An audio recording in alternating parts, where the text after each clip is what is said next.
we lead the day with 2 stories of Indigenous resistance, which I'm always thankful and grateful to be able to bring to you guys. Keep my hands and my ears to the Indigenous movements around the world, not just Native American, American Indian, but to those who are struggling in many ways. And the first story is from the Cree Nation in Canada, in Quebec.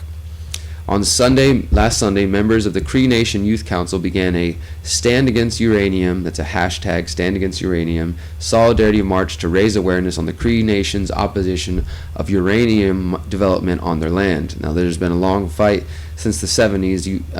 You've heard me talk about John Trudell, and I've played some of his words on the shows before. John Trudell has been fighting, and raising awareness about uranium mining and how the way it affects Indigenous communities for quite some time. This march went from Mistassini to Montreal, a distance of nearly 500 miles. The Solidarity March was expected to arrive in Montreal on December 15th, the final day of public hearings on the uranium industry in Quebec.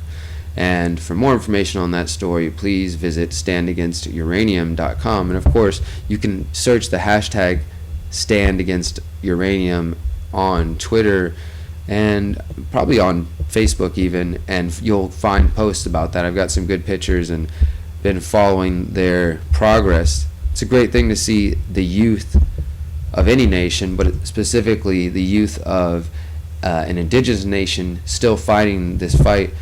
On the note of John Trudell and Indigenous resistance, I heard back from John Trudell's people, and this coming week, the first week of December, I should be hearing back and getting some dates lined up to interview him this December. So yeah, I'm excited about that.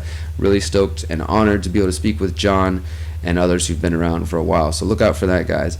But also look into the history of the uranium mines and the resistance by the Indigenous people. Now, not only is it a problem of them coming onto Indigenous land and stealing their resources, that if they wanted to mine uranium, they would on their own land for whatever reason they chose to.